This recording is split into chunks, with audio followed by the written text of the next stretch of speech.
Cecilia, sería muy lindo que te presentaras y bueno, comenzáramos a trabajar. Perfecto.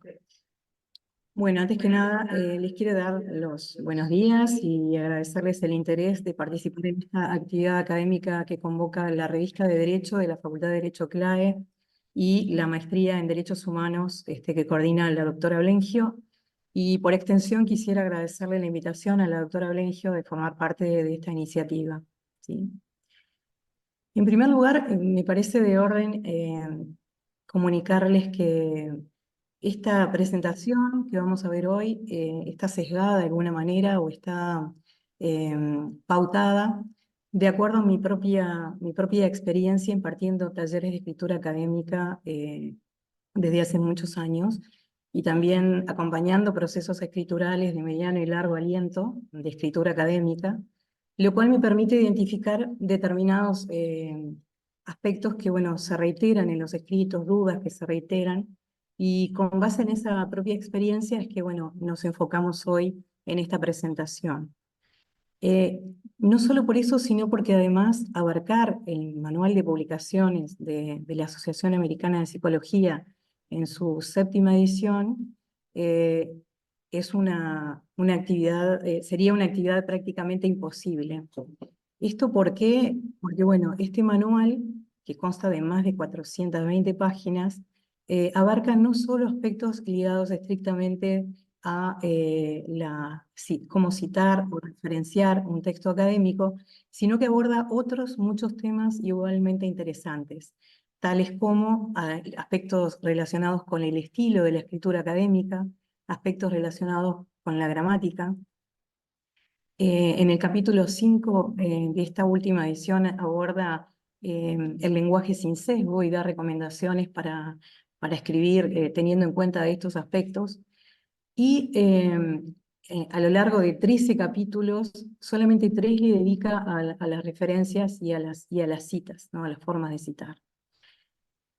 Aparte de esto, es un manual que contempla prácticamente todos los casos posibles que se pueden presentar en el marco de un trabajo de corte académico.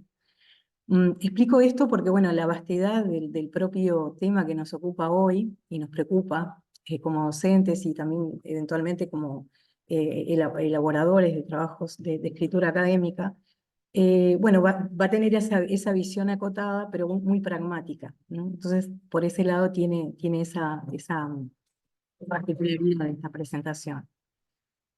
Y bueno, por otro lado, quería un poco reforzar lo que dice la doctora Blengio respecto a que eh, al final de la presentación se abriría una instancia de consultas que serán muy bienvenidas y que intentaremos disipar con mucho gusto. Para comenzar, yo haría una breve introducción, ¿sí? Que tiene que ver con mencionar las particularidades que tiene la escritura académica y el texto académico. Porque si bien comparte con los textos en general determinadas propiedades, tales como adecuación, coherencia, cohesión, tiene otros aspectos que son propios, ¿no? Y que la hacen tan desafiante, si queremos, o tan particular. En este sentido, bueno, tendríamos que referirnos a el aspecto de la impersonalidad o la presunta objetividad que persigue siempre el texto académico, que se transmite a través de lo que es, o bueno, se materializa lingüísticamente a través del tono impersonal, pero además tenemos un aspecto que está estrechamente relacionado con el tema del sistema de referencias que utilizamos a la hora de escribir, que es el de la intertextualidad, ¿sí? La realidad es que esa polifonía propia del texto académico es una característica que lo hace que transforma, digamos, a la escritura académica en un desafío permanente, ¿sí? Este abordaje, digamos, de la escritura tiene larga data. Ya el lingüista ruso Bajin hablaba de esa suerte de palimpsesto que significa la propia escritura, en el sentido de que no hay texto que no esté relacionado con otro que leímos antes, y a su vez con otro. Es decir, se genera una suerte de interrelación permanente eh, con autores que leímos y a la hora de escribir, ¿no? Y como la escritura es en sí mismo la principal forma de interacción en las comunidades académicas, y eso es innegable, y goza de una larga tradición, tenemos que poner especial atención a ese aspecto de la intertextualidad a la que nos referíamos. Un término que además acuña en el 67 la lingüista rusa Julia Kristeva, cuando refiere justamente a los trabajos que había hecho antes Ballín sobre, bueno, esa interrelación que hay entre los textos, ¿sí? Y al decir de algunos autores, somos lo que leemos en sí mismos, es decir, no existe el grado cero de la escritura, hay siempre una conexión con textos anteriores. Y si además nos remitimos a una acepción del término investigar, que implica seguir tras las huellas de, nuevamente aparece, digamos, ese aspecto de la intertextualidad propia de todo texto académico. Es decir, cada investigación se fundamenta en otras anteriores y se proyecta a partir de esos hallazgos y de esos resultados. Y por lo tanto es ineludible hacer referencia a autores que decidimos invitar a nuestro texto. Referirnos a la polifonía, a ese aspecto tan desafiante de la escritura académica, implica mucho más que pensar, bueno, en lo que algunos autores hablan como collage de citas, es mucho más que un collage de citas. Es decir, se pone en tela de juego nuestro propio pensamiento crítico, la capacidad que tenemos de interpelar esos textos fuentes, la capacidad que tenemos de adecuarlos al nuestro, y no solo agotar el ejercicio, digamos, de la intertextualidad en esa, bueno, transposición, digamos, textual. Es mucho más complejo, es mucho más desafiante, y esa, bueno, es una característica de la cual goza la escritura académica, ¿no? En ese proceso de intertextualidad hay aspectos que debemos dominar. No solo pasa por la literacia crítica, sino por el dominio que tenemos de un sistema de referencias, el que sea, el que hayamos elegido, el que esté pautado por nuestra institución, para plasmar en nuestro propio texto esos autores o esas fuentes documentales o de otro tipo que decidimos invitar al nuestro, ¿sí? En ese juego polifónico que dijimos que es en sí mismo la escritura académica. En tal sentido, bueno, la intertextualidad está estrechamente ligada al tema que nos convoca hoy, que es el tema del sistema de referencias de la Asociación Americana de Psicología, que tiene larga data, que comienza en el año 29 con un bosquejo chiquitito así de 8 páginas, que poco a poco se fue nutriendo y alimentando hasta transformarse en este manual de séptima edición de octubre de 2019, muy completo, muy abarcativo y permanentemente referenciado. Y bueno, su traducción al español, la cuarta edición al español, que se publicó por Manual Moderno en el 2021. ¿Sí? Entonces, bueno, un poco para contextualizar, digamos, de qué hablamos cuando hablamos de citar y de referenciar, me parecía de orden hacer esta introducción. Sin más, les voy a compartir pantalla para pasar ya más directamente al tema que nos ocupa hoy. Nomás pregunto si están viendo todos la pantalla, si no hay problema. Se ve perfectamente, Cecilia. Perfectamente. Bueno, muchísimas gracias.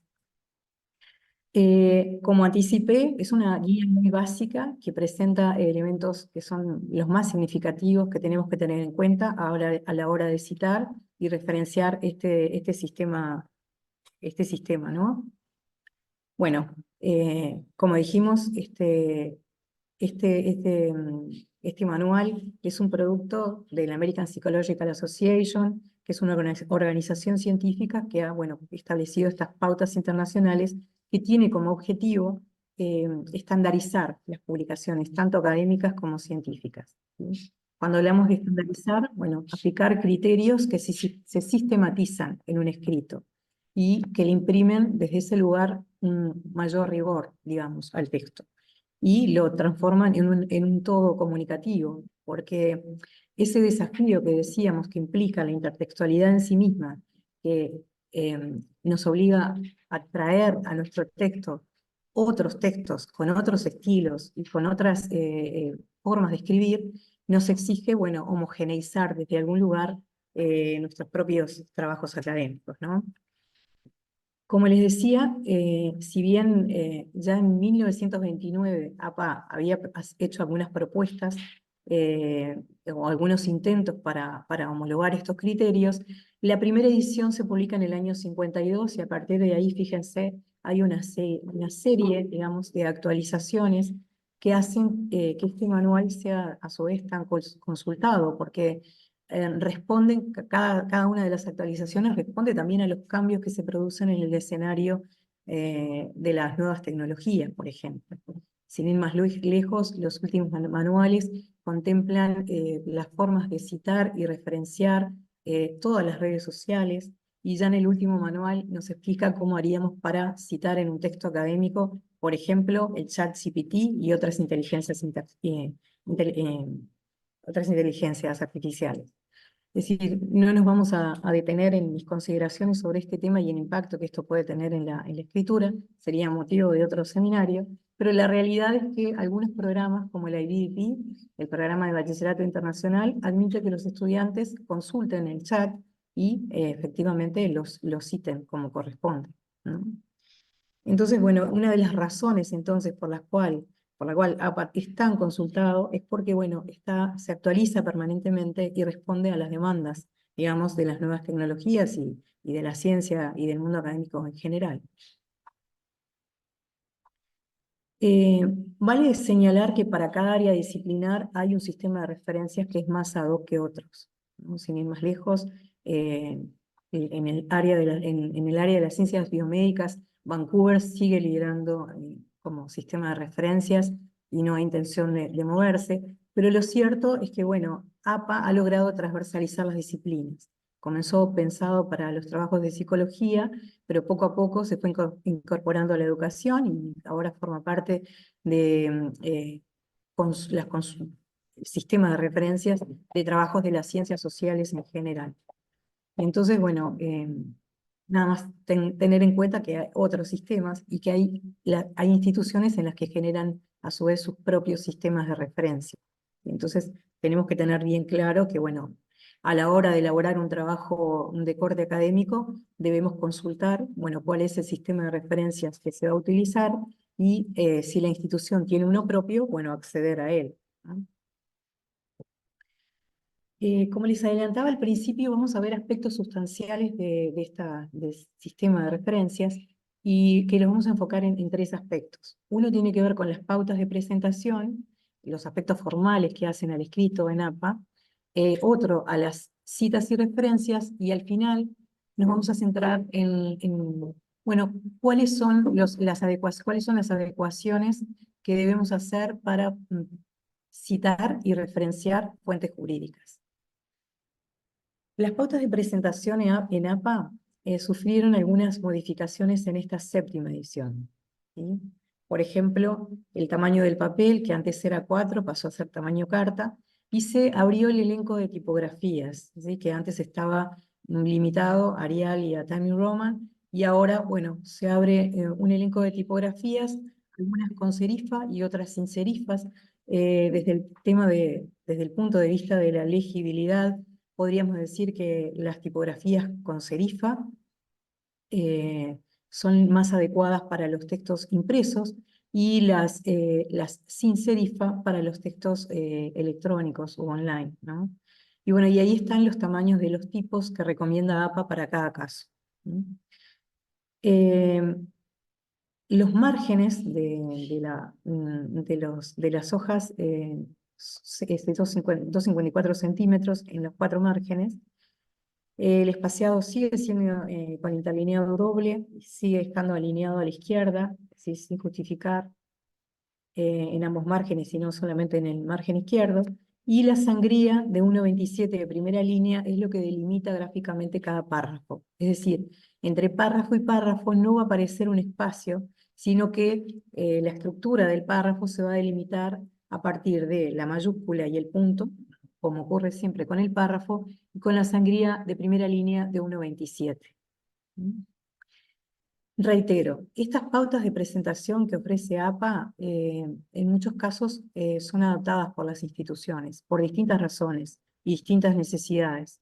Entonces, si bien estas son las formales, las que establece el manual, pregunten en las instituciones si hay alguna adecuación, ¿sí? Que prescriba alguna tipografía en particular, algún tamaño de carta en particular, si el interlineado se mantiene de 2 puntos o no, y si el alineado es justificado en ambos márgenes o no, porque es muy frecuente, y eso bueno, desde mi experiencia corrigiendo trabajos escritos de distintas instituciones, lo visualizo claramente, que los manuales prevén otras pautas de presentación y sí nos exigen, por ejemplo, citar y referenciar en APA. ¿No? Cuando no hay ninguna aclaración específica, estas son las pautas que exige APA para la presentación de los trabajos. Otro elemento que resulta fundamental a la hora de presentar un trabajo académico es, bueno, tener en cuenta que necesitamos presentarlo con una portada, ¿sí? Y a estos efectos, el manual prevé 2 tipos de portada. Uno que prevé para los trabajos académicos escolares, digamos, los que se dan en el marco de la currícula, y otra portada para los trabajos profesionales. Dice que son aquellos trabajos, que están pensados, por ejemplo, para presentarse en una editorial o en una revista académica. ¿Sí? Entonces, tengamos en cuenta, en el caso de un estudiante, por ejemplo, que presenta una monografía, este sería el formato de la portada. ¿Sí? Tengan en cuenta que aparece el número o el folio gráficamente impreso, y la portada es el número 1, digamos, y a partir de ahí, en cascada, se presenta la siguiente información. El título del trabajo, el autor, la facultad a la que se pertenece, separado por una coma, de la universidad, el nombre de la asignatura, el nombre del tutor o el docente, y al final la fecha en que se presenta el trabajo académico. ¿Sí? Si se fijan, está todo centrado y solamente en negrita va a aparecer el título del trabajo. ¿Sí? A su vez, tengan en cuenta que si bien van a aparecer, según las traducciones, algunos aspectos de recomendaciones que hace APA para el uso de las capitulares, es decir, de las mayúsculas, y algunos de esos criterios son anglicismos en sí mismos, tengamos en cuenta que la recomendación que hace la RAE para usar mayúsculas en los títulos y subtítulos de los trabajos académicos exige que se aplique solamente la mayúscula inicial. ¿Sí? Salvo que aparezca un nombre propio, por ejemplo, ¿no? Pero bueno, esas son algunas de las consideraciones. Es decir, negrita en el título y el tamaño del tipo no se modifica, es el mismo tamaño en toda la información. ¿Sí? Este sería un ejemplo entonces de una portada de un trabajo de corte monográfico, por ejemplo, por citar un ejemplo, que se podría exigir en el marco de un curso académico. Y por otro lado tenemos este, el formato previsto para las portadas profesionales, que sería, por ejemplo, para presentar un original en una revista, a efectos de que sea considerado por los editores.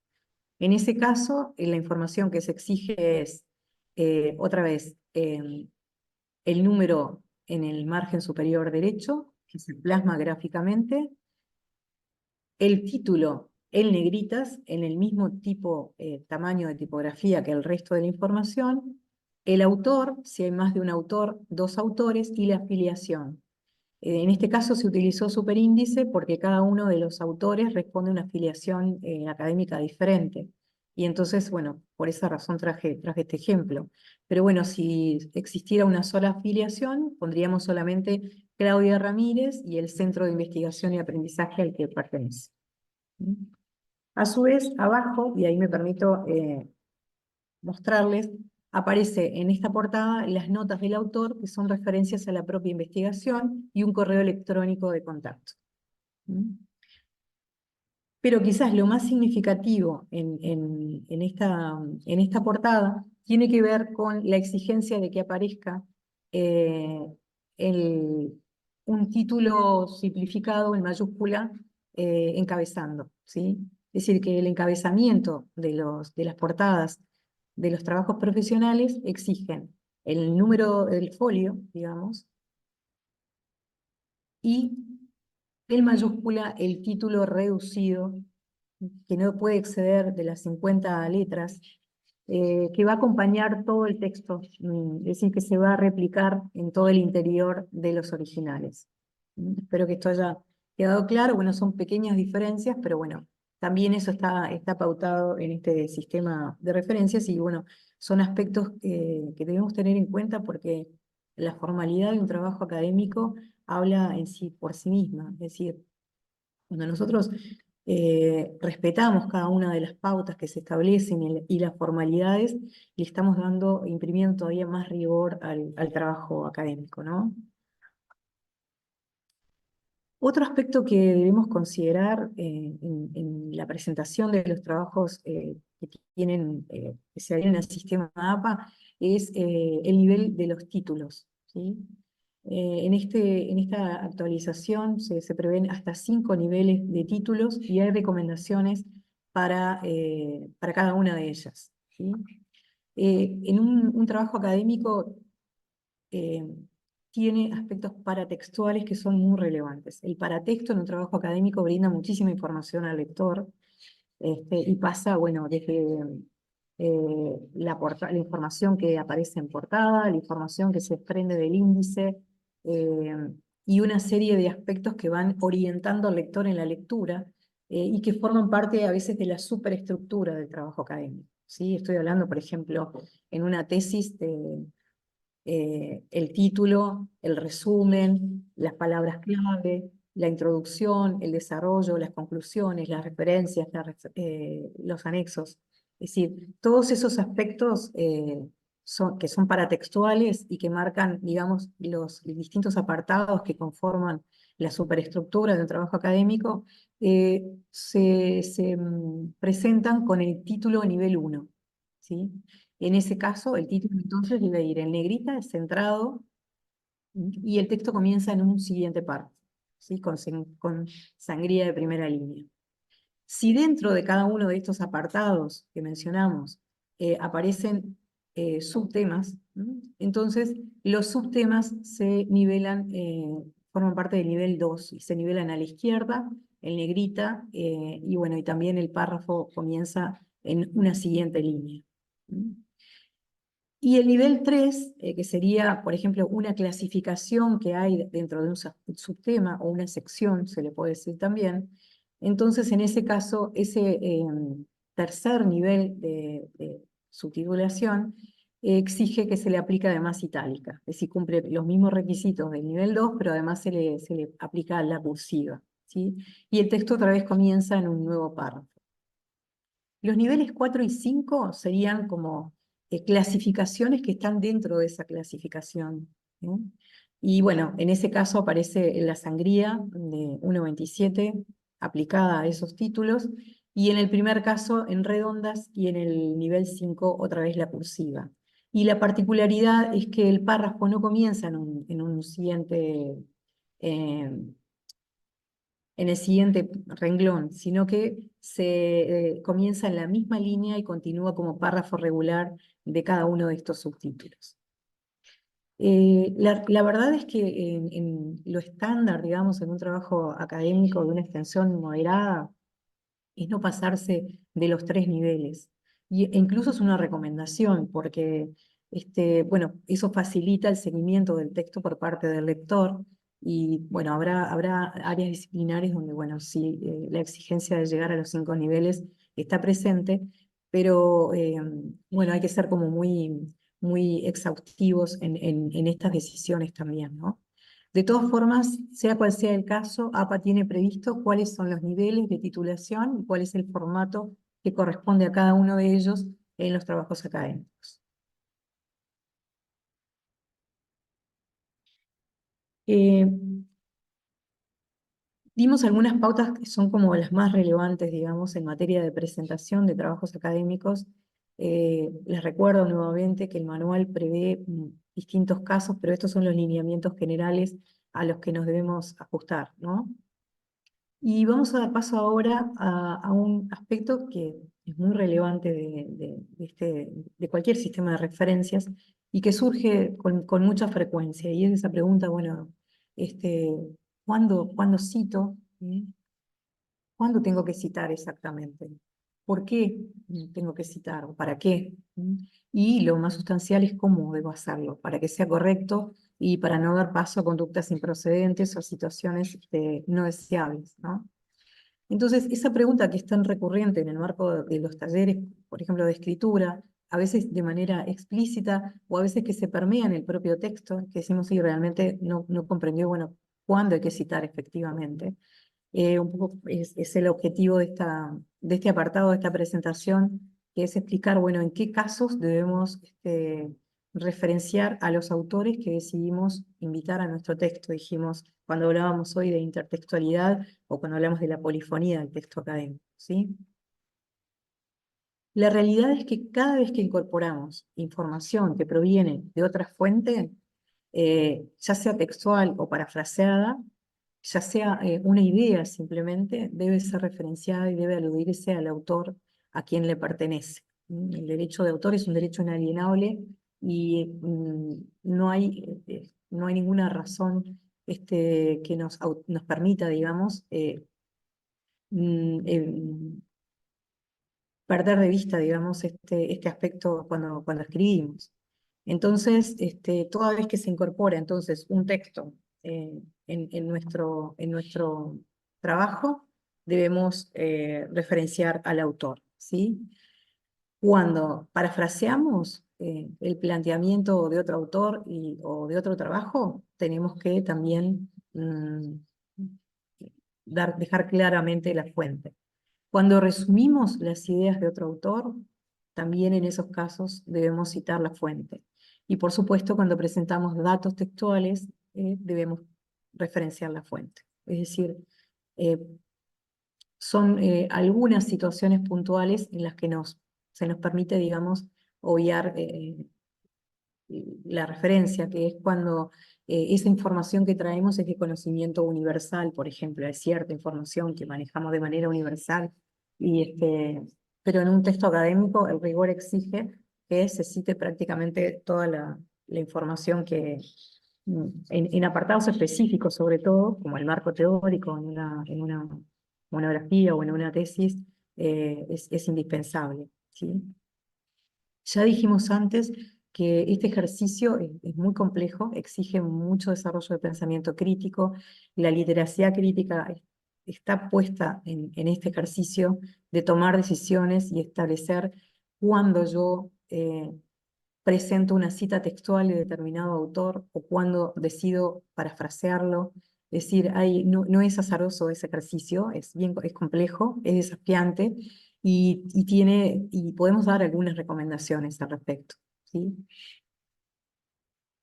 Eh, para aclarar simplemente, las citas se presentan en el cuerpo del texto y las referencias van a ir en un listado que aparece al final con este nombre, referencias, en el cual se ordenan alfabéticamente los asientos bibliográficos de cada una de las citas que aparecen en el cuerpo del texto.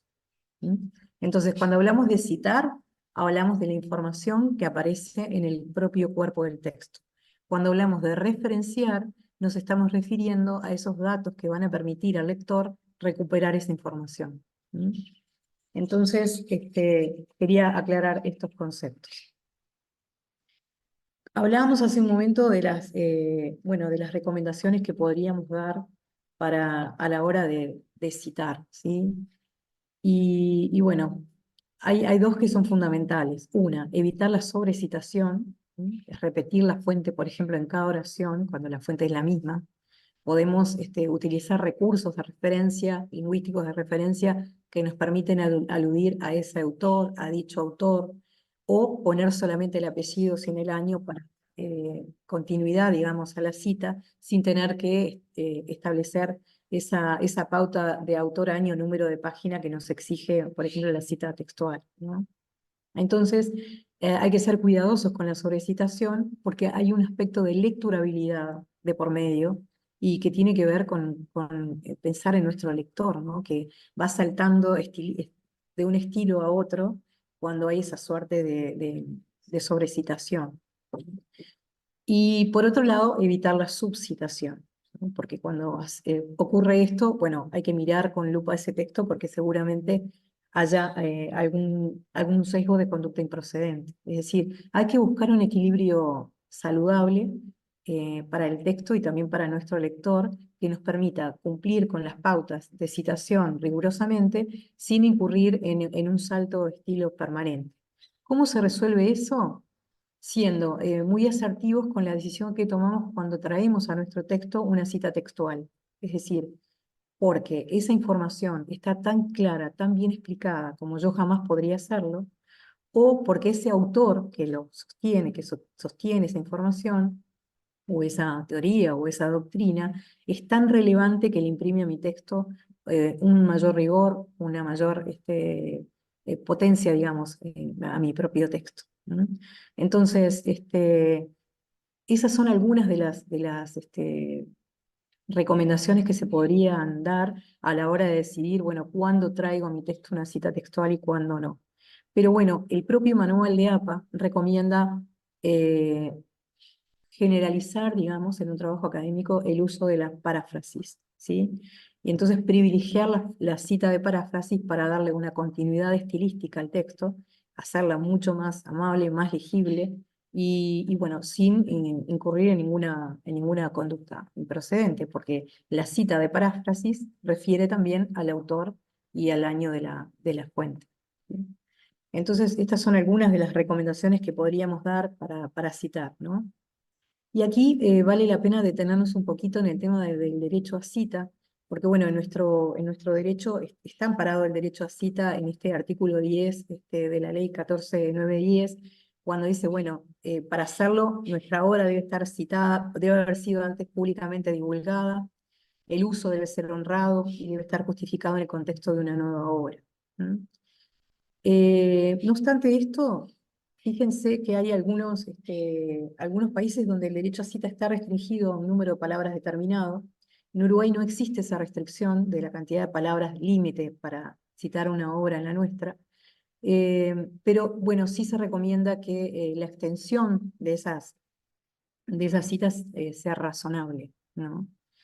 El manual, por ejemplo, del grupo APA Uruguay recomienda que pasadas las 800 palabras, luego de haber consultado, de haber traer a mi texto, digamos, otra fuente, después de las 800 palabras, solicitar autorización al autor. ¿Sí? Y eso, bueno, es una carta de garantía que nos permite utilizar sin este, eh, sin ningún inconveniente, digamos, a la fuente, ¿sí? Entonces, bueno, esas son algunas de las recomendaciones. Hay otros países donde sí el derecho a cita está restringido a un número determinado de palabras, y eso, bueno, hace que por más que citemos muy bien el texto, si nos excedemos de ese límite, el autor nos pueda considerar que incurrimos en plagio, ¿sí? Me parecía esto como de orden para compartirlo, ¿no? Y aquí viene la respuesta a otra de las consultas, una de las consultas frecuentes también, y tiene que ver, bueno, pero ¿para qué cito, no? ¿Cuál es la razón de este tema que es tan sensible, tan demandante y tan riguroso, ¿no? Y bueno, en primer lugar, por lo que habíamos mencionado, de dar el crédito a los autores referenciados. Por otro lado, bueno, le imprime solidez al estudio traer otros trabajos de otras investigaciones que estén relacionadas con la nuestra y que sean ad hoc a la nuestra y que se justifiquen, ¿no?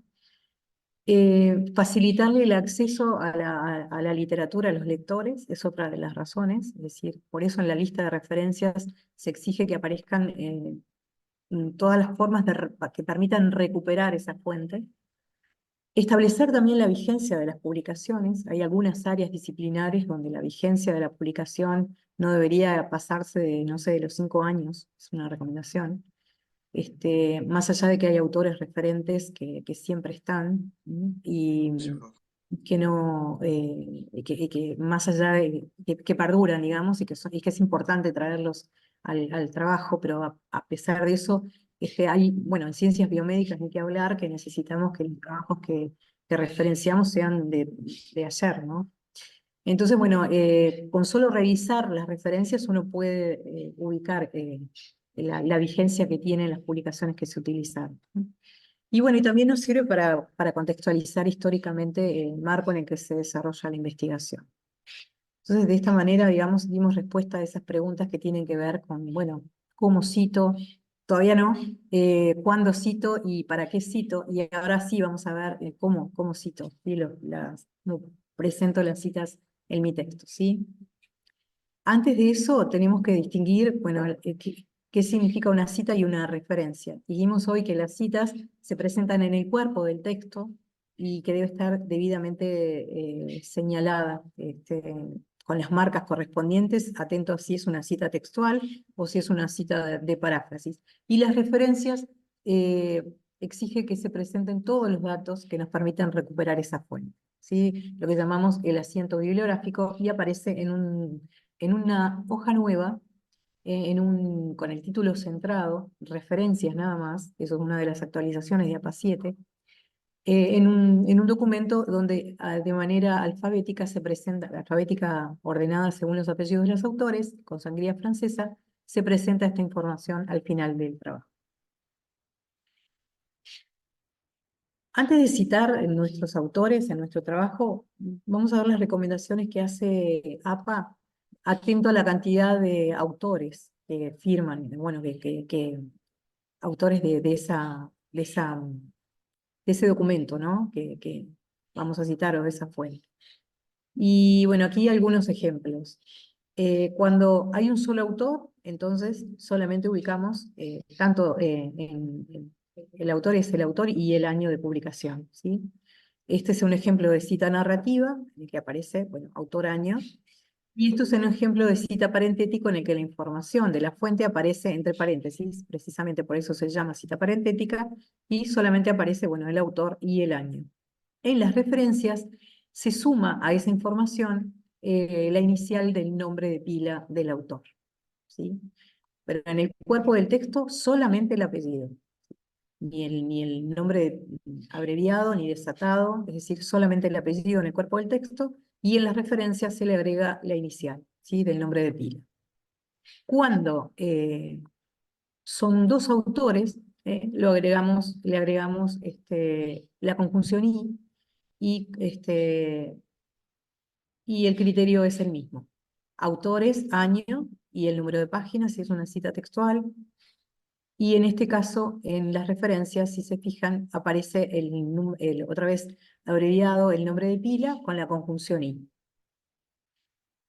Uno de los cambios que incorpora APA la séptima edición es que a partir ya de los 3 autores utilizamos el latinazgo et al, que significa y otros y colaboradores, a partir del primer nombre del investigador, ¿sí? Entonces, si hay entonces 3 o más autores, se pone el apellido del primer autor y se le agrega inmediatamente el latinazgo et al, que es la abreviatura de y otros, y el año de publicación. No obstante esto, en referencias se deben desatar cada uno de los apellidos con el nombre de pila abreviado de los autores, uno por uno hasta 19 autores, y a partir de los 19 en referencias se presentan puntos suspensivos y se agrega el apellido y el nombre del último autor. Esto ocurre mucho, por ejemplo, en ciencias biomédicas, cuando los equipos de investigación pueden ser de más de 20 autores, ¿sí? De más de 20 investigadores. Entonces, en ese caso, nos exige que en la referencia sí se haga el desglose de cada uno de ellos, ¿sí? Una acotación respecto a esto tiene que ver con el uso del ampersand, que es la Y, ¿no? Que equivale a and en inglés, y que algunas ediciones de APA también recomendaba para los textos en español con una coma previa, ¿no? Lo cierto es que el manual en español de APA, la traducción, admite que se utilice en los textos en español la conjunción y como poner una coma antes de la conjunción y en este contexto implicaría un error ortográfico, entonces se exime del uso de la coma. Entonces, en conclusión, no utilizamos ampersand, aunque es optativo, pero es correcto usar la Y y no se le pone coma antes en la delimitación de autores, en una referencia o en una cita. Pero habré dejado claro esto porque quizás señalen que justamente no aparece la ampersand ni la coma, pero bueno, está totalmente legitimado y autorizado este criterio, ¿sí? Para los textos en español. Y aquí tenemos un esquema, digamos, con los tipos de cita, ¿sí?, que prevé APA, y bueno, cómo se pueden presentar eventualmente, las modalidades para presentarse. Antes que nada, tenemos que tener en cuenta que existen citas directas o textuales, breves y extensas, atento a la extensión que tengan, al número de palabras que tengan, y citas indirectas, que son las de paráfrasis, y a su vez las citas secundarias, que son aquellas citas de citas, que vamos a ver cómo se presentan también, ¿no? Entonces, las citas directas, atento a este esquema, si se fijan, pueden ser breves, de hasta 39 palabras, o pueden ser en bloque de 40 palabras en adelante, ¿sí? O más de 40 palabras, ¿sí? Menos de 40 palabras y más de 40 palabras. Todas pueden presentarse de forma narrativa, es decir, en el marco de la redacción del propio párrafo, o pueden presentarse en un paréntesis al final, a lo que llamamos cita parentética, ¿sí? Entonces, tanto las citas directas como las indirectas o parafraseadas admiten que se presenten de forma narrativa o parentética, ¿sí? En la narración del propio texto, autor año, señalamos autor año, o lo presentamos al final entre paréntesis. ¿De qué depende esto? De lo que queramos privilegiar. Cuando nosotros lo que queremos es privilegiar al autor, porque es un autor relevante, entonces recomendamos el uso de las citas narrativas, ¿sí? Que antes que nada dicen, fulano, autor año, señala, sostiene, enseña, y ahí utilizamos un elenco de verbos que me permitan introducir la cita.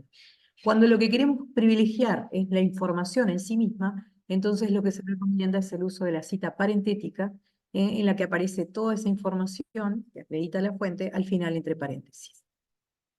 Las citas indirectas, que son el parafraseo en sí mismo, tiene exige el mismo rigor que las citas textuales, y la única salvedad es que nos exime de presentar el número de páginas si no hay posibilidades de presentarlo, o si deseamos no hacerlo. Es decir, en las citas textuales, tanto breves como extensas, el número de página es obligatorio presentarlo. En el caso de las citas indirectas, como a veces parafraseamos, por ejemplo, el capítulo de un libro y es más difícil precisar el rango de páginas que se abarca, entonces se deja esa libertad de utilizar en la cita como fuente autor año y no presentar el número de páginas. Les voy a mostrar unos ejemplos. Bueno, una aclaración sobre la cita textual, que no lleva, está claro, esto no lleva cursivas, no varía el tamaño de la letra, no lleva negrita, no cambia ni interlineado. Y bueno, el uso de las comillas depende de la extensión. Van a usar comillas en el caso de las citas textuales que tienen hasta 39 palabras, pero a partir de las 40 palabras, las citas textuales se presentan a bando y sin comillas. Vean, por ejemplo, aquí esta situación. Tenemos un texto que tiene una cita textual que tiene menos de 40 palabras, y por lo tanto se incorpora en el mismo párrafo. Y se presenta, en este caso del autor, porque el autor es un referente, autor año, y se presenta la cita textual y luego inmediatamente el número de páginas. Decidimos en este caso privilegiar el autor, y por esa razón es una cita de corte narrativo. Entonces, nada, tener claro que las marcas que tienen las citas textuales son las comillas, y estas se colocan cuando la cita es breve, es decir, tiene hasta 39 palabras. Y esta información, autor, año, número de página, es obligatoria. Este es otro ejemplo de cita textual breve, pero de corte parentético, en el que decidimos que vamos a privilegiar fundamentalmente el concepto que se vuelca aquí, no tanto el autor, y por lo tanto el autor, el año y el número de página van a ir al final entre paréntesis, y por eso es una cita textual breve parentética. Si se fijan, acá hay un rasgo que tiene que ver con, de puntuación, que tiene que ver con el uso del punto luego que se presenta la información. Si el punto va a ir después de la información que se presenta entre paréntesis, ¿sí? Y acá, por ejemplo, bueno, seguimos con una coma, no se necesitó puntuar, pero bueno, en el caso de las citas textuales, el punto va después que se presenta la información. Cuando, bueno, en ese caso, ¿no? Y aquí tenemos un ejemplo de cita textual extensa. Si se fijan, excede las 40 palabras y otra vez es una cita de corte narrativo, por eso privilegiamos antes que nada la presentación del autor, y aparece la información en la misma tipografía, el mismo tamaño del tipo, con el mismo interlineado, nada más que se le aplica una sangría de primera línea de 1.27, se eliminan las comillas, ¿m? Y se sangra cada vez que aparece un párrafo nuevo, otra vez con 1.27, ¿sí? Aparece el número de páginas al final, y si se fijan aquí hay una salvedad porque el punto va a aparecer antes de la información del paréntesis. Hoy mostrábamos que en la cita textual aparecía después el punto. En el caso de la cita textual extensa, la puntuación aparece antes de la información. Y bueno, esto se repite, es decir, es un criterio que se estandariza, digamos, cómo debe presentarse cada una de las citas. Entonces, bueno, aquí tenemos algunos ejemplos de citas textuales breves y extensas, parentéticas y narrativas, con sus particularidades a la hora de presentar. Lo que tenemos que tener en claro es que no hay ninguna otra marca que no sea estas que mencionamos, no se cambia la tipografía, no se le pone negrita ni cursiva, es decir, cursiva sobre todo porque es frecuente que aparezca ese criterio bueno, no está previsto en APA. Eh, Algunas aclaraciones sobre esto que podemos adecuar a nuestra puntuación y a nuestros requerimientos las citas que traemos al texto. Es decir, si por ejemplo la primera letra de la primera palabra citada necesitamos que aparezca en minúscula en nuestro texto, podemos hacer esos cambios, los cambios de mayúscula y minúscula, y también los signos de puntuación, cuando termina una cita, podemos adaptarlo a nuestro texto. Es decir, tenemos esa flexibilidad siempre que se respete, obviamente, bueno, cuando es una cita de paráfrasis, el espíritu que tiene la información, siempre que no se tergiverse, obviamente, la información del texto fuente, y en el caso de las citas textuales, siempre que la cita textual esté claramente marcada, ¿no? Lo que sí, entonces, podemos aplicar algunos criterios de puntuación y mayúsculas que se adapten a nuestro texto. Lo que no debemos hacer es poner puntos suspensivos antes ni después de una cita. Está sobreentendido que esa cita es un fragmento de un texto que tiene información antes y después, por lo tanto es un error, y frecuente les puedo decir, en el que decidimos antes de la cita poner los puntos suspensivos, que además aclaro son 3, no son 5, pero esto es porque también aparece a veces un montón de signos suspensivos, de puntos suspensivos. Eso es un error, ¿sí? Simplemente la marca es la comilla cuando estamos en el marco de una cita textual breve, ¿sí? Y ya que hablamos de comillas, en el idioma español, para los trabajos en español, se exige la comilla angular y en segundo lugar la comilla inglesa, ¿no? Pero esto es hilando muy fino en ortotipografía. Pero de paso les doy la recomendación. Si en esa cita extensa nosotros decidimos omitir un fragmento del texto, entonces sí ahí aparecerían puntos suspensivos para indicarle al lector que esa cita ha sido, se ha suprimido información de esa cita. ¿Mm? Pero no antes ni después, sino en el momento en el que se decide sacar información de esa cita porque no es relevante para nuestro trabajo. Así que bueno, aquí algunas consideraciones a la hora de citar. ¿sí? APA establece también claramente cómo vamos a presentar los números de página y bueno, estos son los criterios. Cuando hay una página para presentar en mi cita, esta cita la saqué de la página 25, entonces se presenta la abreviatura de página de esta manera.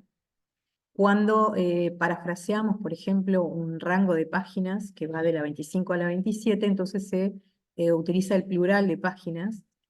Y si decidimos, en el caso de una cita de paráfrasis, poner el número de páginas porque dijimos que esto es optativo, y por ejemplo, si nosotros obtenemos información de un sitio web que no tiene acreditada su autoría, la autoría, es decir, que el autor institucional es el autor de ese documento, y no está foliado, entonces vamos a tener que contar los párrafos hasta llegar al que nosotros obtuvimos la cita, para mencionar entonces el número de párrafos, ¿sí? Y aclaro que no son las dos cosas, porque a veces la explicación no queda lo suficientemente clara y en la cita aparece el número de página y el párrafo. No, el párrafo es en esos documentos que no están foliados, por alguna razón, pongo el ejemplo de una página web, y entonces lo que exige el documento es que nosotros, en vez del número de página, contemos el número de párrafos y pongamos con esta abreviatura que aparece aquí, dijamos, esa constancia de dónde se obtuvo la cita. Bueno, ya dijimos que las citas de paráfrasis, bueno, no exigen comillas, sí se indica siempre la fuente y es optativo, entonces, eh, la presentación del número de página de donde se obtiene la cita. Y bueno, esto es todo un arte el tema de la paráfrasis. La paráfrasis no, es mucho más que buscar dos sinónimos al texto fuente.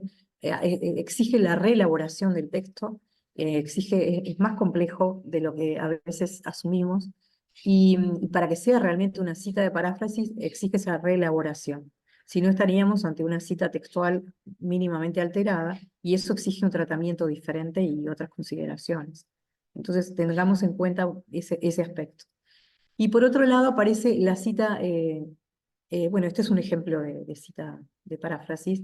Acá hay una cita de paráfrasis que es de corte parentético, y acá hay una cita de paráfrasis que es narrativo, ¿sí? Se decidió poner el número de página, pero podríamos haber decidido no hacerlo, ¿sí? Bueno, el significado tiene que ser, como decimos, fiel a la idea principal, explicado con nuestras propias palabras, y dijimos que es un recurso muy bienvenido en el marco de un trabajo académico, porque evita los saltos estilísticos y nos garantiza, bueno, que nuestra voz realmente se apodere del texto, que sea la voz principal, digamos, en ese ejercicio de intertextualidad.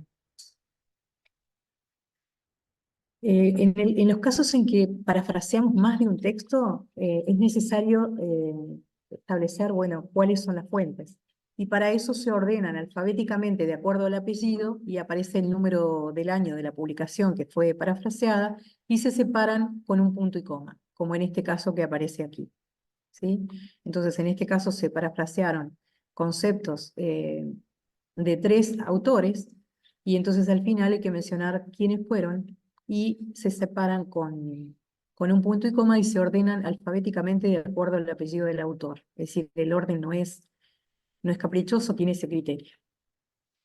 Cuando tenemos citas de un mismo autor, de distintos años de publicación, entonces ponemos el autor y los años de publicación de las citas que fueron, de las citas de paráfrasis, de las obras que fueron parafraseadas, y se separan, como se ve aquí, con un punto y coma.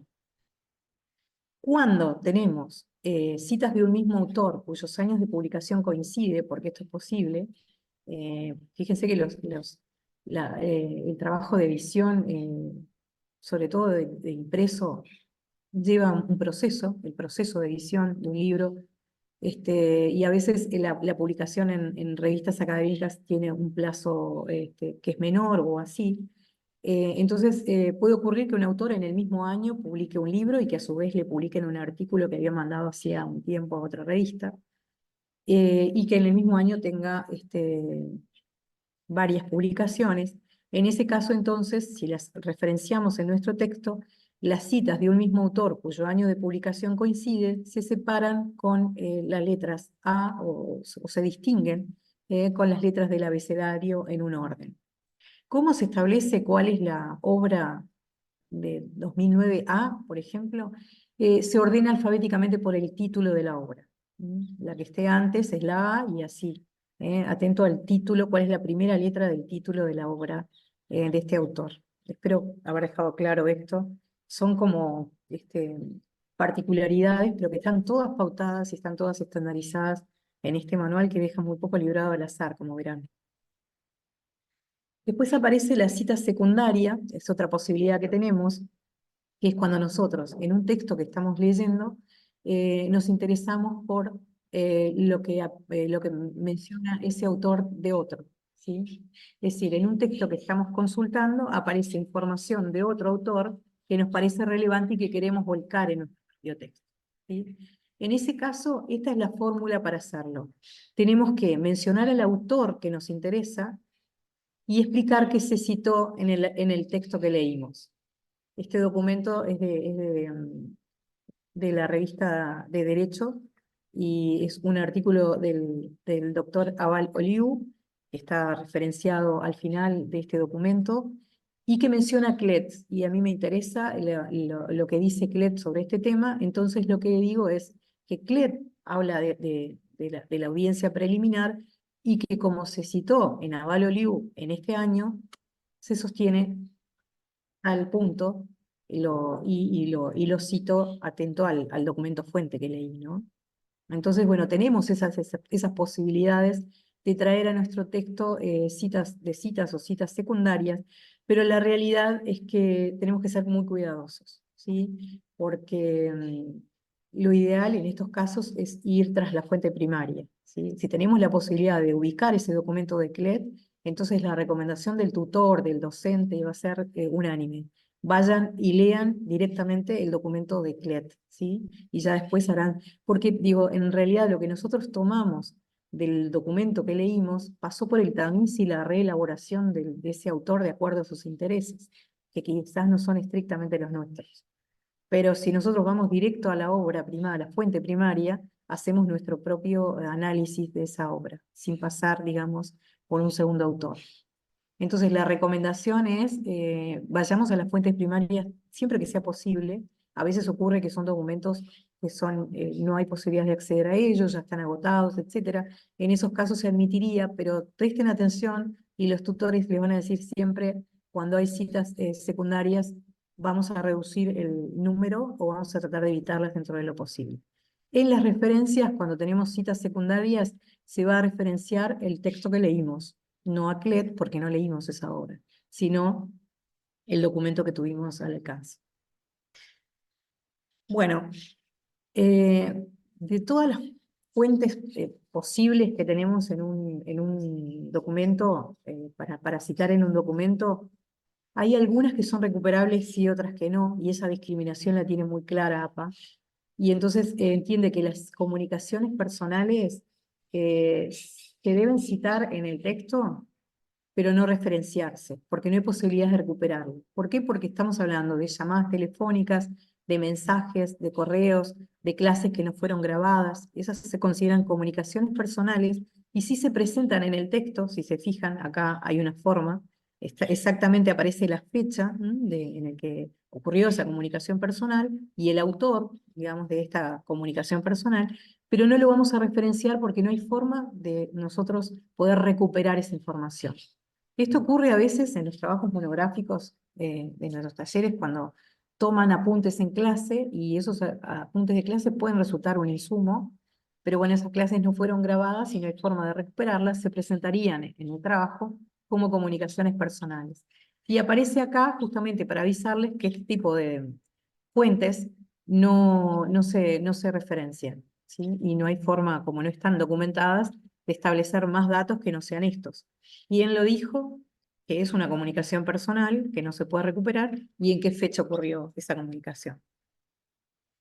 Y esto hay que diferenciarlo de cuando nosotros entrevistamos para nuestra investigación a interlocutores válidos, por ejemplo, o cuando en el marco de una investigación, entrevistamos a determinadas personas que por un acuerdo de pautas éticas decidimos que sus nombres no aparezcan en nuestra investigación, ¿sí? Entonces, en ese caso, cuando citamos los entrevistados, le tenemos que sí asignar un nombre. Se le da el mismo formato de las citas como para cualquier otra fuente, como mencionamos antes, pero en estos casos aparece el nombre de la persona, no aparece como publicación personal porque no lo es, porque si la entrevista se grabó y se pudo presentar en los anexos, se podría recuperar eventualmente, pero no se referencia al final. Eso es un requisito de APA. No aparecen referencias y bueno, ya quedará como parte de nuestra decisión si vamos a poner el nombre propio de la persona que entrevistamos para nuestra investigación o le asignamos un código que puede ser estudiante 1, estudiante 2, o docente, o depende del protagonismo que tiene el tipo de investigación, ¿no? Y el papel que juegue el entrevistado en la investigación. Pero bueno, tengan en cuenta eso, me parecía de orden marcar esta diferencia entre lo que es una comunicación personal y una entrevista para un participante en el marco de una investigación y cómo el tratamiento que le da APA a estas fuentes, ¿no? Y luego, otro aspecto que puede ser de interés tiene que ver con cómo citamos a los autores corporativos, que son, exigen, que se presentan en general mediante una sigla. Y en ese caso, bueno, lo que exige APA es que la primera vez que nosotros mencionamos ese autor corporativo, desatemos el nombre propio y pongamos entre paréntesis la sigla, y que a partir de la segunda mención ya utilicemos la sigla, sí, la sigla y el año, ¿sí? Y en las referencias el requisito es que siempre se desate la sigla. No va a aparecer APA, sino que va a aparecer American Psychological Association, o no sé, OIT, o bueno, el autor corporativo que sea. Se va a desatar en las referencias y va a aparecer desatada la primera vez en el cuerpo, y a partir de esa primera vez podemos utilizar la sigla. Esta es otra de las pautas. Cuando hay autores con el mismo apellido, bueno, necesariamente necesitamos utilizar la abreviatura del nombre de pila para diferenciarlos. Eso ocurre, digo, hay áreas disciplinares donde hay familias que se dedican a la investigación y publican, y entonces pueden eventualmente aparecer en un trabajo y necesitamos diferenciarlos. Este es un ejemplo claro. Bueno, hasta ahí entonces terminaríamos con algunas de las consideraciones como más relevantes relacionadas con la cita en el texto, y algunas de las situaciones o casos que eventualmente se nos podrían presentar. Ahora nos vamos a abocar a explicar cómo se referencian en ese apartado que aparece al final del trabajo cada una de las fuentes que consultamos, cómo se hacen los asientos bibliográficos, ¿sí? Bueno, ya dijimos que no vamos a referenciar, no vamos a referenciar las comunicaciones personales, los entrevistados en la investigación, por ejemplo, la fuente de una dedicatoria, y las citas secundarias no las vamos a referenciar, ¿sí? Eso es lo que no va a aparecer en referencias. Pero además, todas las fuentes que consultamos deben aparecer en ese listado, que aparece al final, ordenado alfabéticamente de acuerdo al apellido del autor y con sangría francesa, ¿sí? Vamos a ver que hay una clara diferencia entre lo que es una referencia bibliográfica y la bibliografía, ¿sí? Aclaro esto porque también tenemos que en ese caso disipar esta duda con el manual que rige mi trabajo académico, el manual institucional. Hay instituciones donde se solicitan bibliografía al final, y hay instituciones que se ajustan a APA y lo que exigen son referencias al final. Y hay instituciones, o publicaciones incluso, donde se nos pide la lista de referencias con todos los requisitos de APA y una lista de bibliografía al final. Pero para eso tenemos que identificar qué diferencia hay entre una y otra, ¿sí? La bibliografía es ese listado que también se ordena alfabéticamente de todas las fuentes que consultamos, aunque no las hayamos citado, ¿sí? ¿Qué es lo que no iría en una bibliografía? Una enciclopedia, un diccionario en general. Es decir, en general se trata de fuentes que son estrechamente relacionadas con el tópico de la investigación, ¿sí? La referencia, sin embargo, exige que se presenten las fuentes de lo que se citó nada más, solo lo que se citó en el cuerpo del texto. Esa es como la restricción que tiene. Por eso tiene que haber una conexión estrecha entre lo que cité y lo que referencié. ¿Mm? Si aparece en las referencias un documento que no está citado, entonces tenemos que ver qué pasó con esa cita. Y al revés, cuando aparece una cita en el texto que no está referenciada, bueno, hay que ver qué pasó y corregir eso, ¿sí? Hay una estrecha relación directa entre lo que se cita y lo que se referencia. Y esto es lo que exige APA, en sus publicaciones. La bibliografía es más amplia, y a veces la realidad es que utilizamos fuentes que no citamos y que nos sirven de insumo y bueno, que no podrían estar referenciadas, pero sí aparecer en una bibliografía. Por eso algunas instituciones permiten que luego se haga se presente un listado con esos documentos que no fueron citados y que sí fueron insumos para mi investigación. Bueno, si nos ajustamos estrictamente a APA, y ojalá que no los haya confundido con esta explicación, si nos ajustamos estrictamente a APA, el listado que vamos a poner al final se llama referencias y refiere estrictamente a lo que cité en el texto. Y estos son los elementos de una referencia de libro impreso, por ejemplo, ¿no?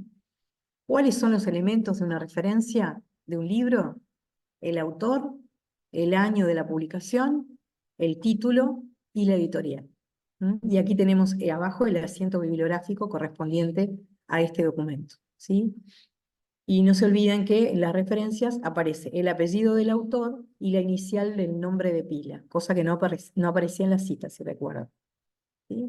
Entonces, en este caso, esto sí lo marca la RAE, los títulos en español de los libros se presentan en cursiva, y aparece un punto que separa la editorial, ¿sí? Entonces, tenemos acá, entonces, autor, año, el título y la editorial.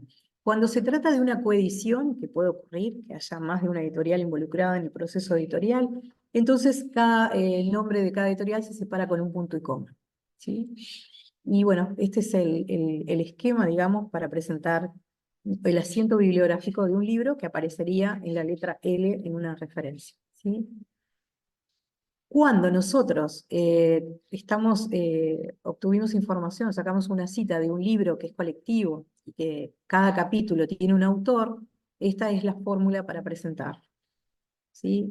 Se presenta en primer lugar el autor del artículo que aparece publicado en ese libro colectivo, el capítulo de ese libro colectivo.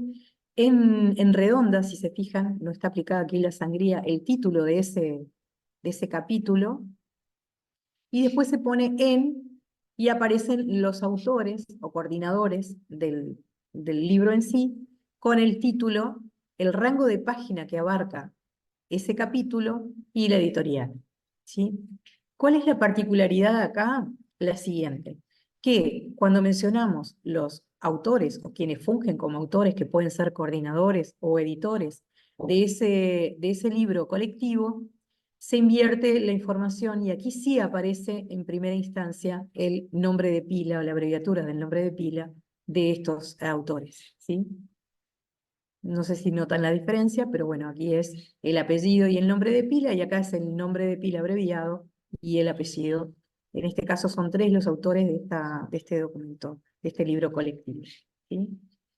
Bueno, esta es entonces una posibilidad que se presenta con frecuencia, que nosotros citemos un autor que escribió el capítulo de un libro colectivo. Y aquí está la estructura de la referencia de un artículo que está impreso en una revista, ¿sí? Entonces aparece el autor y el año, el título del artículo en redondas, y después se aplica cursiva al nombre de la revista donde aparece publicado, el volumen, que si se fijan está en cursiva y está pegadito al número de la revista, y con una coma se separa el rango de páginas al cual corresponde el artículo. Entonces, este es un recurso para presentar un artículo de una revista académica impresa, pero la realidad es que cada vez más las revistas están disponibles de manera electrónica y esta es la fórmula para presentar un artículo que está publicado en una revista que tiene DOI, que es ese dígito identificador del artículo, que nos permite ubicarlo rápidamente y que se le asigna a cada uno de los objetos digitales, digamos, ¿sí? Entonces, tenemos el autor, el año, el nombre del artículo, otra vez si se fijan están redondas, el nombre de la revista en cursiva, otra vez volumen y número de la revista, el rango de páginas, e inmediatamente presentamos el DOI, digamos, que es ese link que va a permitirle al lector recuperar ese documento, ¿sí? Que es uno de los objetivos que tienen las referencias, si se acuerdan, permitirle al lector recuperar esos documentos. Y el DOI es un camino que es directo, porque para cada uno de los objetos digitales, como les decía, le corresponde un DOI. Y esa es la estrategia, ¿sí? Luego traje, todas estas son posibles fuentes de trabajos académicos, las más frecuentes, por lo menos desde mi experiencia. La realidad es que Manual de APA contempla muchas más, y bueno, para cada una hay un asiento bibliográfico. Dentro de lo que son las tesis o los trabajos finales de grado, hace una diferenciación entre las tesis que son inéditas, es decir, que no han sido publicadas en ningún repositorio, y las que sí han sido publicadas en un repositorio. Yo traje como ejemplo una memoria de grado que es inédita, no se ha publicado en ningún repositorio institucional, y entonces se ponen los datos del autor y el año de publicación. Ahora sí se trata como un documento monográfico y el título aparece en cursiva, y se establece en corchete, entre corchetes, qué tipo de documento es. Podría decir también en tesis de maestría, podría decir, eventualmente, inédita, ¿no? Es decir, esto es para los casos en los que no hubo publicación. Y al final aparece la institución que expide, digamos, o la institución en el marco del cual se realizó la tesis, ¿sí? Entonces aquí tenemos una referencia de tesis cuando es inédita, pero fíjense que hay otros casos en los que las tesis forman parte de un repositorio institucional, y esta es una tesis de la Facultad de Psicología de UDELAR que está publicada en Colibrí, que es el repositorio institucional de UDELAR, ¿sí?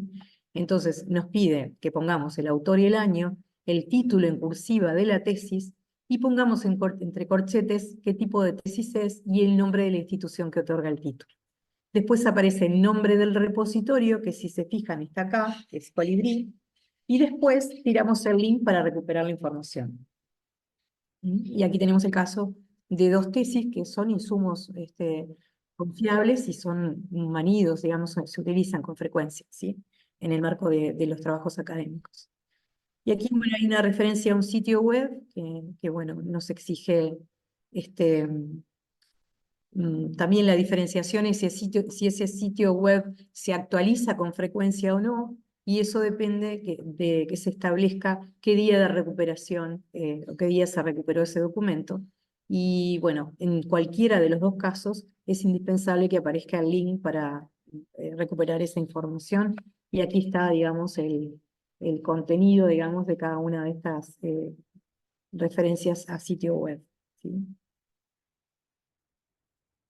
Cuando el sitio web es un sitio corporativo, bueno, las consideraciones que dijimos es que se desate el nombre del sitio, que en el cuerpo de texto estaba abreviado, aparece en el título en cursiva, como si fuera un trabajo de corte monográfico, y después aparece el link para recuperar esa referencia que aparece, en este caso, en la página de la UNESCO, ¿no? Entonces, la primera vez que lo citamos en el texto, tenemos que aclarar la abreviatura. En este caso, como era una cita parentética, utilizamos el corchete para presentar la sigla, perdón. Y a partir de ahí, las demás citas solamente UNESCO y así. Esto un poco para reforzar lo que habíamos visto que pasa con los autores corporativos. Acá hay referencias a periódicos. La realidad es que, bueno, puede ocurrir sí que tengamos necesidad de recurrir a un periódico, pero bueno, en un marco de una investigación académica no es una fuente que, es decir, depende, ¿no? Tenemos que valorar la pertinencia de la incorporación de un periódico, pero bueno, en caso de que eso sea necesario, estas son las pautas para presentar el periódico. La salvedad que podemos hacer respecto a este tipo de referencias es que cuando no hay un autor responsable, un periodista responsable, un redactor responsable, entonces se va a utilizar el título del artículo y se va a ordenar alfabéticamente atento al artículo del artículo. Esa es una excepción y una consideración. Y bueno, de esa manera terminaríamos presentando algunas de las fuentes posibles de los trabajos académicos. Como les decía, puede haber muchas más, depende de las áreas disciplinares, pero vean que cada una de ellas tiene sus particularidades y todas están contempladas en este manual de APA y tienen un rigor y una lógica, digamos, en la elaboración, ¿sí? Entonces, bueno, presentamos cómo se debe referenciar un libro, cómo se referencia un artículo impreso, un artículo con DOI, tesis inéditas o tesis publicadas, y bueno, los documentos más utilizados, digamos, en el marco de las investigaciones académicas, ¿no? Y le vamos a dar paso ahora a las fuentes jurídicas, que es un tema también de interés, porque van a ver que ahí eh, tiene también sus particularidades, ¿sí? A las que refiere también APA en su manual, y vamos a dar algunos lineamientos básicos para poder considerar esto, ¿sí? Vamos a continuación a hacer esta explicación. La realidad es que APA, en su manual, para citar y referenciar las fuentes jurídicas, aclara claramente que se está remitiendo al libro azul, al Uniform System of Citation, que es un sistema de referencias que utilizan en el concierto anglosajón las áreas de publicación de las universidades que se mencionan aquí. Harvard, Pensilvania y Yale. Estas tres instituciones, en las áreas de publicaciones de las tres, elaboraron un manual, digamos, para referenciar fuentes jurídicas que es ad hoc para el sistema anglosajón. Y claramente lo especifica en su manual APA. Dice, bueno, se presentan así, pero esto está basado en ese documento que es el sistema uniforme de citación de estas tres instituciones, que es muy prestigioso, está muy avalado y está muy difundido en ese escenario, digamos. Pero es una normativa que aplica al derecho anglosajón y que exige revisiones cuando se traslada, es decir, no es plenamente extrapolable. Por esa razón, por lo menos en la institución, en la Facultad de Derecho del CLAE, decidimos tomar como referencia para presentar fuentes jurídicas en los trabajos académicos, tomar como referencia el manual del Grupo APA Uruguay, ¿sí?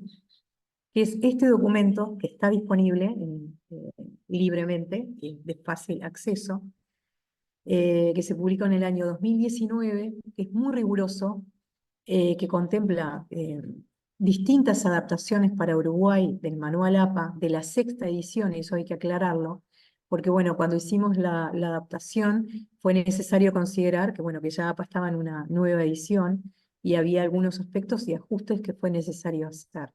Pero la realidad es que esta guía con ejemplos y adaptaciones se elaboró eh, a- luego de un exhaustivo estudio de profesionales, más de 10, 12 que han colaborado. Está asesorada la parte legal por la doctora Bugallo, es decir, tiene muchísimo rigor. Entonces, atento a esto y además se adapta, digamos, a nuestro propio concierto jurídico. Por esa razón es que decidimos, hay otras instituciones que de América Latina, lo he visto en manuales de estilo de universidades colombianas, etcétera, que deciden adaptar el sistema que les mencionaba, el Blue Book. Nosotros decidimos irnos con esta opción, que como les digo, está disponible, es de fácil, lo pueden ustedes acceder fácilmente. Vamos a mencionar ahora algunos de los criterios que utiliza el Grupo APA Uruguay para citar fuentes jurídicas y algunos ejemplos Y bueno, como siempre les digo, queda abierta la posibilidad, porque en el marco de una investigación pueden aparecer muchos otros documentos que no siempre estaban, que no estarán contemplados en esta presentación, pero para lo fundamental sí lo vamos a ver hoy, ¿no? La primera recomendación que hace el Grupo OPA Uruguay es que las fuentes oficiales para consultar leyes, decretos, leyes y decretos sean el diario oficial o el banco electrónico de datos jurídicos normativos que gestiona INE. Esta es la primera aclaración que hace y me parece de orden que también nosotros en la presentación lo tengamos en cuenta, ¿no?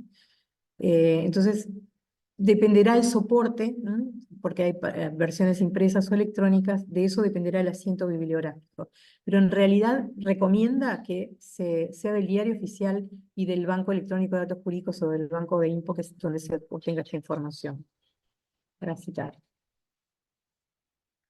En el caso de las leyes, de los decretos leyes y decretos, así como en la Constitución, Uruguay funge como autor.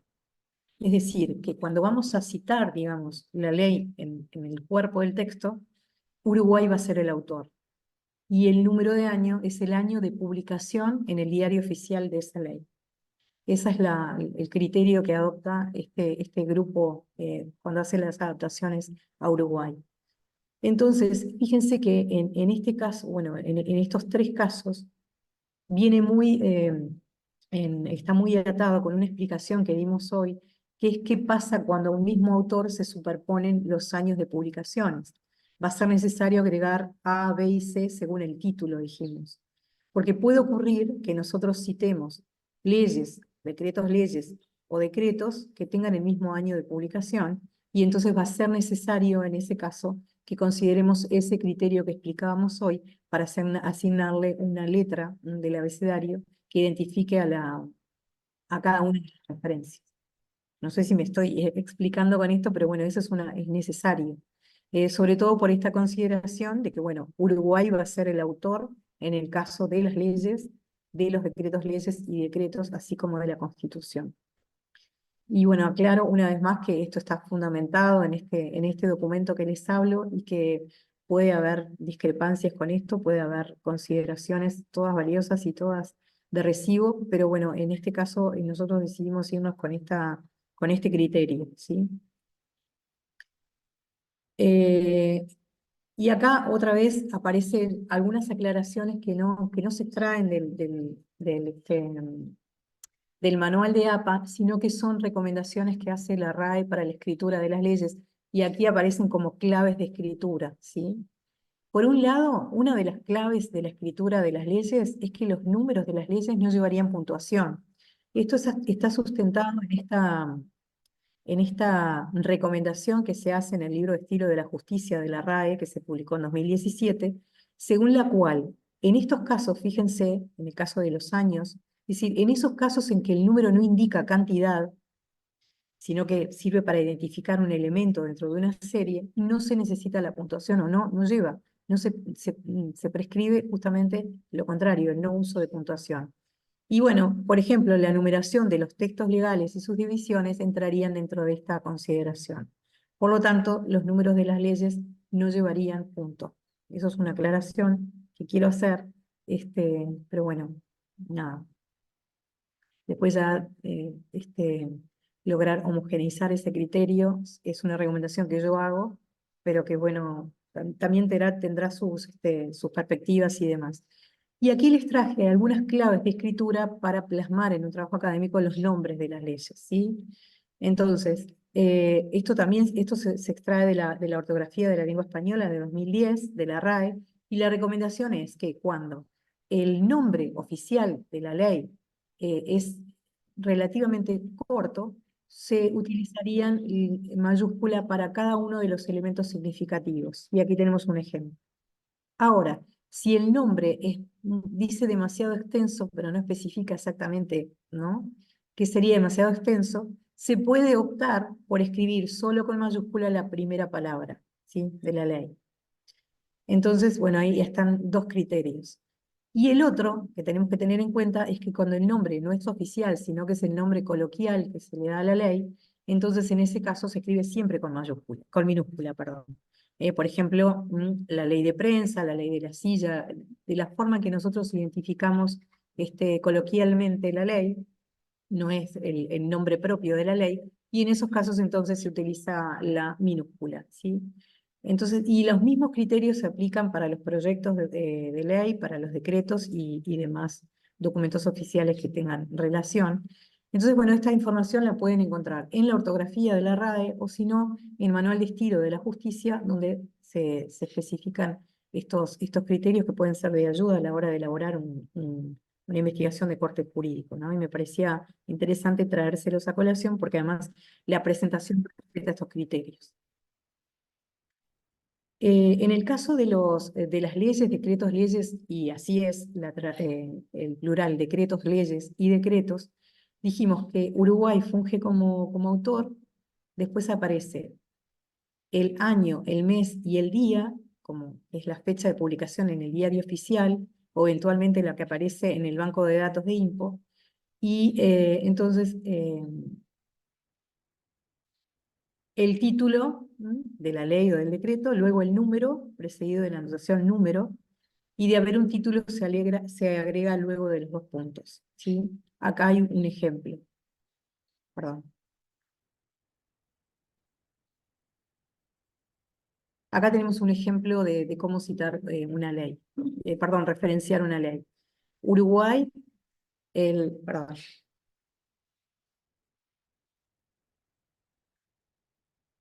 Uruguay, año, mes y día, ley y el número, los dos puntos, y el nombre propio de la ley, que dijimos que lleva mayúsculas en los casos que ya explicamos, y luego se tira el link, ¿sí? Para recuperar. Entonces, así se referenciaría, digamos, este, la, una ley en las referencias y se ordena por orden alfabético según la U de Uruguay. Este es entonces el criterio que se adopta. En el caso de los decretos leyes, el criterio es similar.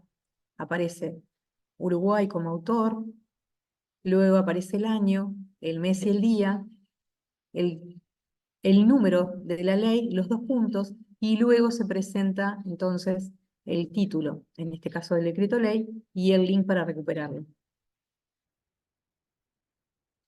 Y aquí tenemos otro ejemplo que es similar. Uruguay, punto, año, mes y día, el nombre, el número, perdón, establecer si es una ley, un decreto ley, el número, los dos puntos, y luego de los dos puntos, entonces aparecería el nombre de la ley. Y por último, el link para recuperarla. Entonces, este es el criterio, dijimos, que se adoptan en el caso de las leyes y los decretos, leyes y los decretos. En ese orden se presenta la información y bueno, en orden alfabético en las referencias y en el cuerpo del texto, autor y año, Uruguay y el año de publicación en el diario oficial. Ese es el criterio. Aquí tenemos un ejemplo de un decreto, pero que se obtuvo del diario oficial. Entonces se aclara que se obtuvo del diario oficial y se presenta entonces el link de info. Y la estructura, digamos, del asiento bibliográfico es similar. Uruguay, año, mes y día, eh, la particularidad del asiento, es decir, de qué fuente jurídica estamos hablando, el número, los dos puntos, y el nombre propio, digamos, de la fuente. En este caso indicamos que es del diario oficial y ponemos el link para recuperar. En el cuerpo del texto diríamos Uruguay 2017 y así cada vez que hagamos referencia a la ley. Pero a su vez es bueno destacar esto, se pide en el caso de las leyes que en el cuerpo del texto, además de referenciar autor, fecha, autor, año, se deje bien en claro cuál es el artículo y el inciso que se está referenciando. hay que aclarar en el cuerpo del texto todas estas consideraciones para evitar confusiones. Entonces, esas son algunas de las recomendaciones. La Constitución se presenta como una obra monográfica, ¿sí? Si fuera de corte, se recomienda también que se obtenga la información de INPO, lo dice expresamente el manual de APA Uruguay, y que sea la versión digital, pero bueno, en algunas ocasiones también tendremos que ir a alguna empresa y se presenta así: año, autor año y el nombre de la fuente, y después el link de donde se obtuvo en INPO la Constitución. Esta es entonces una forma de referenciar este documento. Y en el caso de la versión impresa, que está comentada, anotada y concordada, entonces es como un autor, se ponen los datos del autor, se aclara si es compilador, el año y bueno, el título exacto del documento, que en este caso lo publicó la ley. Entonces, si se fijan, esta versión impresa tiene las mismas, bueno, o tiene algunas particularidades similares al del libro, y en el cuerpo del texto aparece autor año como dijimos que es el requisito para citar, ¿no? En el cuerpo del texto. Bueno, ya habíamos hablado de las referencias gemelas, que es bueno, cuando tenemos entonces un autor que tiene publicaciones en el mismo año, hay que ordenarlas alfabéticamente por título para determinar cuál será la obra que se considera A, cuál la B y así, ¿no? Y bueno, dada esta recomendación que hace por Uruguay de que tanto las leyes como los decretos leyes y los decretos eh, tengan a Uruguay como autor, entonces eso puede ocurrir y bueno, aquí tenemos la forma de resolverlo, ¿no? Tomando en cuenta cómo se aplica y cómo se resuelve cuando hay referencias gemelas. Bueno. Se recomienda, lo dije antes, indicar en el texto el número o ley o decreto y así los números de cada artículo o parte citada para evitar cualquier tipo de ambigüedad en la redacción. Bueno, esa es una recomendación que se hace. La información puede aparecer de manera narrativa, como una cita narrativa, o como parentética. En el caso de los códigos, este manual recomienda que se desate primero el nombre del código, que aparezca su abreviación entre corchetes, el número y el año de la ley a la que corresponde. eh, Dice los artículos citados, que después no aparecen aquí, y la fecha de promulgación en este caso, en el caso de los códigos, ¿sí? Pero bueno, aquí deberíamos agregar los artículos que fueron citados. Entonces, bueno, aquí tenemos algunos ejemplos de cómo citar el Código Civil de cómo referenciar el Código Civil en el listado que dijimos que debe aparecer al final. En el caso de los proyectos de ley, como los proyectos de ley tienen sus propios autores, entonces, bueno, hay particularidades según estos, ¿no? Porque el autor puede ser un autor institucional o puede ser un autor persona física, digamos. Y en cualquier caso se remite al link, ¿verdad? En este caso del Parlamento. Y bueno, el nombre del proyecto responde, bueno, al autor, ¿sí? Autor, autor y año y el nombre, y en cursiva, ¿sí? El nombre del proyecto de ley y entre corchetes se deja bien claro que es un proyecto de ley y luego se tira el link para poder recuperar. Aquí hay ejemplos de cómo referenciar una acordada del Poder Judicial.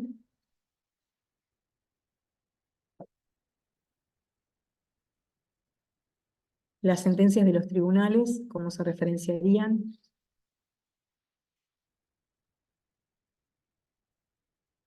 Esto recuperado de una base de datos en línea, por eso se tira el link al final. Aquí hay ejemplos de jurisprudencia que fue publicada en libros o revistas. Este, por ejemplo, es un ejemplo de una sentencia publicada en el libro del Instituto de Derecho Informático, en un artículo que se llama en el libro que se llama Derecho Informático, que es de Fundación de Cultura, y entonces aparecen los datos del juzgado letrado, la sentencia, la fecha, y se explica en qué documentos se puede encontrar la información para obviamente, recuperarla, ¿no? Y bueno, es este libro elaborado por el Instituto de Derecho Informático, que es el editor, que se denomina Derecho Informático y que tiene estas particularidades y que fue publicado por Fundación de Cultura Universitaria. Y en este caso, bueno, esta sentencia se obtuvo de este artículo de la revista de Legislación, Jurisprudencia y Doctrina.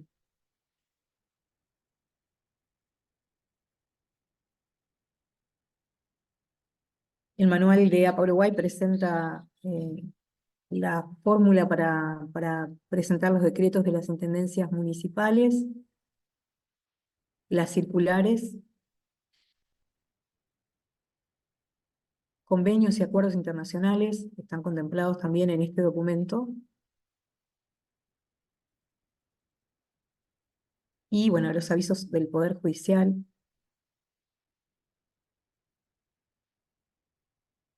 y declaraciones como la Declaración Universal de Derechos Humanos, que también se especifica cómo debe presentarse en las referencias para permitir la recuperación del documento, ¿no? Y si se fijan, hace, bueno, clara, expresa recomendación de que se utilicen en lo posible las fuentes de datos electrónicas para facilitar la recuperación, y eso de alguna manera explica que cada uno de estos asientos bibliográficos tenga un link que nos permite dirigirnos a la fuente, ¿sí? Y bueno, estas son las referencias que sustentan, digamos, esta presentación, a la cual doy por finalizada. eh, y bueno, le quedo a las órdenes para disipar cualquier consulta o pregunta que pueda surgir de ahora en más a propósito de la presentación. Cecilia, profesora licenciada, Cecilia Barreto, muchísimas gracias. Sumamente claro, pausado y bueno, este, para reflexionar y precisar en todo lo que es la citación y las referencias a incluir en nuestros trabajos. Yo creo que, bueno, ahí están todas los agradecimientos y las valoraciones en el chat que estamos viendo. Agradecemos a los participantes el hecho que lo hayan puesto. De las preguntas que bueno, he estado atenta a que se han hecho, específicas creo que están en la presentación que hizo Cecilia. Por otro lado, ustedes van a poder googlear, yo lo acabo de hacer, la guía de adaptación. Cecilia, tú me corregirás, eh, la guía de adaptación del manual y lo tenemos, a ver si la pudiera poner, a ver si la puedo poner acá, la guía de Bien. adaptación de la que habló la profesora. Es, Bueno, es la guía de ejemplos y adaptaciones para Uruguay del grupo APA. APA exacto, ahí la tienen. está Ahí se las disponible. puse en el link. ¿Está? Ahí lo tienen en el link, ¿ven? Lo tienen la guía que adapta las normas APA a Uruguay, ¿verdad? Y bueno, a los colegas que no son de Uruguay, por supuesto, todo esto también es perfectamente aplicable en relación al país que fuera, ¿no?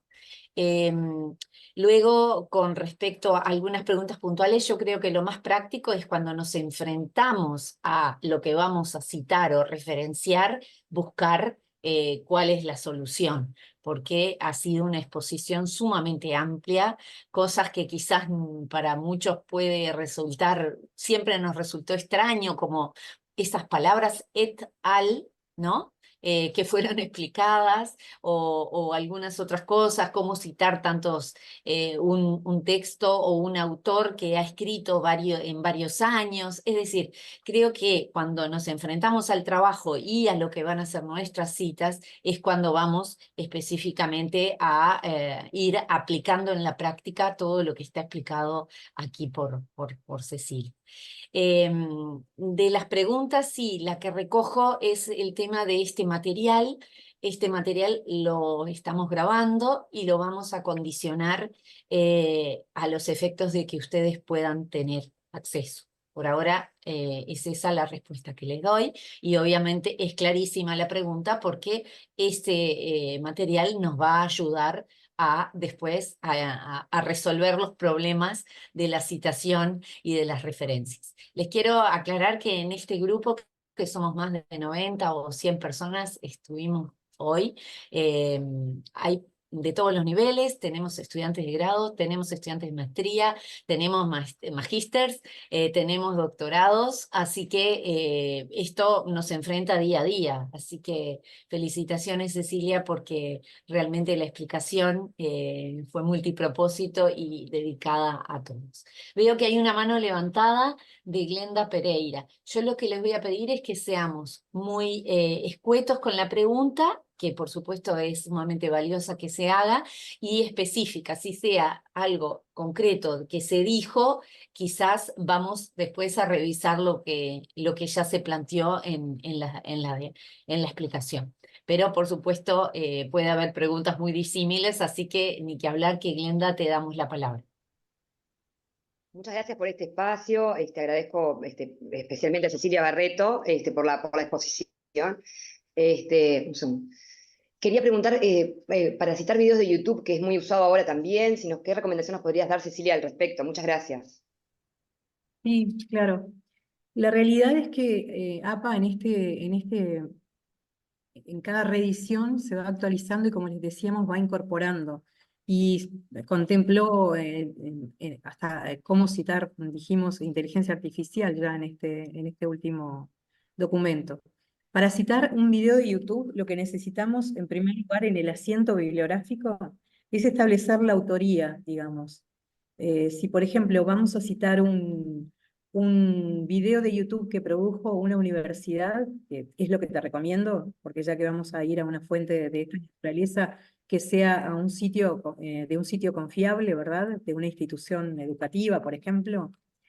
Entonces pondríamos Universidad de Harvard, por ejemplo, punto, el año, el día y el año en el que nosotros hicimos la consulta, digamos, o descargamos ese video, el título del video, ponemos entre corchetes video y luego tiramos el link para recuperarlo. ¿Sí? Dejamos claro además que es de YouTube. Ponemos video, YouTube, y después tiramos el link para recuperarlo. Lo único que te digo es que tengamos cuidado entonces en este tema de las redes sociales, porque sí, APA te dice cómo podríamos citar un tweet, cómo podríamos citar un posteo de Facebook, es decir, legitima de alguna manera las redes sociales como fuentes, ¿no? Nada más que ese criterio tiene que ver, pasa por nuestra literacia crítica, como hablábamos hoy, para ser asertivos y poder establecer el rigor que tienen las fuentes que nosotros decidimos invitar a nuestro texto. Entonces, si vas a recurrir a un sitio tan democrático como YouTube, que sea ojalá de una institución que avale, digamos, la información que allí vas a recoger. Sin duda, muchas gracias, Cecilia. Y nada. Sandra Vidal, escuchamos. Hola, ¿qué tal? No, lo único que le quería preguntar a Cecilia es, viste que cuando vos pusiste el ejemplo de revista, ¿tá? De revistas de referencia, antes se escribía volumen, V-O-L, y ahora ya no, solamente el número. No, en las revistas solamente se especifica el número y Ajá, el volumen, bien. perdón, no se especifica la abreviatura de volumen. Eso, la abreviatura no. Y si Bien. te fijas, la particularidad tipográfica es que se escribe con cursiva el número y pegadito entre paréntesis aparece el volumen. Sí, sí, sí, me di cuenta, por eso te preguntaba, porque antes lo decía, está perfecto, En los libros sí se aparece volumen con mayúscula abreviado. perfecto. En el caso de un libro bueno, que sea el volumen de un libro. En ese caso sí, Gracias. de nada. Bueno, no veo más preguntas y sí, Cecilia, te remito a lo que es el chat porque realmente todas esas felicitaciones y agradecimientos van para ti, porque realmente fue sumamente enriquecedor. No veo ninguna otra mano levantada. Sandra ya hizo la pregunta. Y siendo las 12, hace 2 horas que estamos atendiendo esta intervención. Creo que es un merecido derecho de descansar y bueno, por supuesto quedamos nosotros desde la revista de Derecho Público, desde la maestría Generación 2023 y Generación 2024 de Derechos Humanos, quedamos a disposición para apoyarlos bueno, este desafío que es investigar y dar a conocer también lo que investigamos y lo que producimos, ¿no? Cecilia, te dejo para que tú cierres y Sí. mi agradecimiento y mi reconocimiento por la capacidad de comunicación que has tenido y que tienes, ¿no? Y todos tus conocimientos. Muchísimas gracias. Yo nada más sigo las órdenes para cualquier otra consulta que surja. Y bueno, agradecerle a la doctora Lengio la invitación y a Nair Cuadrado y a Gonzalo Correa que me apoyaron en la parte logística aquí en el Salón E de la Facultad de Derecho Clave. Así que estamos a las órdenes y muchas gracias. Gracias a todos y nos estamos viendo. Que pasen muy bien, buen fin de semana. Buen fin de semana. Gracias.